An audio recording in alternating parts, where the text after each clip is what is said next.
clauses 55 through to 58. The question is, part 2, stand part. I call the Honourable Ruth Dyson. Was my microphone not working, Mr Chairman? You didn't seem to hear me the first time I called. No, I didn't remember it. I've never ever been accused of being too quiet, so that's the first. Mr Chairman, I'm speaking on part 2, which is specifically in relation to amendments to the Conservation Act. But before I address my primary comments in relation to part 2, can I say that the lack of ability to debate some of the more substantive issues in part 1 is a cause of frustration to me. I was sitting in the House from the very beginning of this bill prior to the dinner adjournment, sought a call at every single opportunity and only had one. So it was immensely frustrating, actually. And we had 3 SOPs that we didn't get an opportunity to talk to, and obviously that's the primary substance of the bill. Mr Chairman, this part 2 has, like a lot of the bill... Order. I can hear people on my right and my left who don't have the floor. I call the Honourable Ruth Dyson. Thank you, Mr Chairman.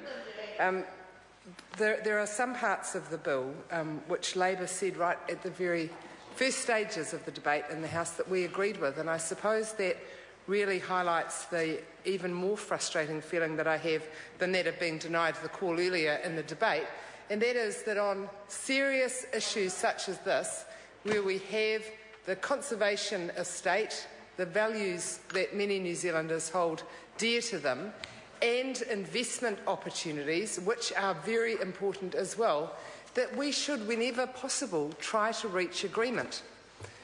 What has not been able to be reached is not because of lack of goodwill, and I have to say, when I've sat on this bill at the Select Committee, that I think every single member of the Select Committee that heard this bill tried really hard to understand the different perspectives that were raised, the different points that were being made, the pros and cons that submitters raised.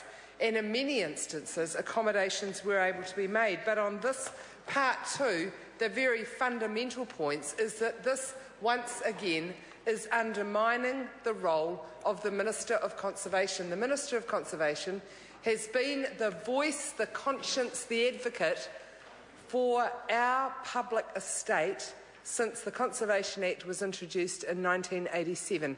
And in the same way as the recent reforms to the RMA are the first time since the very first time we had an Environment Minister that our environmental standards are being lowered by Minister Amy Adams. That is exactly what is happening in this bill in relation to the Minister of Conservation. For the first time ever, the status, the advocacy role, the decision-making power, the mandate of the Minister of Conservation is being weakened. And it's for nothing, Mr Chairman. It's not for the betterment of any value or any piece of land in New Zealand. It's not for any gain at all. So I find it a very frustrating occasion and a very sad occasion. An area that's as important as this, where had we worked together, had we had the late coming Easter Sunday brainwave of the Honourable Simon Bridges referred to the Select Committee for debate and discussion, we may have heard a lot more than we have during this debate. The Select Committee and members of the public have not even had the courtesy of knowing for sure whether there is a legal opinion that was presented to Cabinet Ministers or the full Cabinet in relation to that SOP that has recently been passed. So this is an area which should have been considered rigorously and carefully with solid public input. The submitters that I heard were overwhelmingly opposed to the mandate of the Minister of Conservation being weakened. But that's exactly what this part does. It extends the decision-making power to the whole of Cabinet. It once again says that the Minister of Conservation is not a decision-making person anymore, but that decision has to be shared round.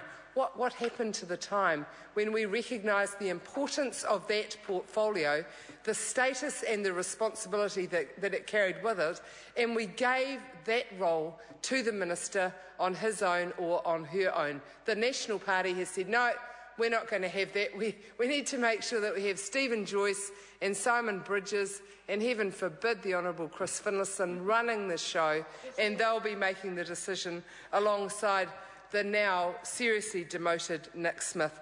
Mr. Chairman, this is a significant weakening of that role, and it is not in anyone's advantage. Mr. Chair. I thought the member was taking another call. Moana was taking call. Oh, I see. In that case, I will call the Honourable Member Moana Maki. Thank you,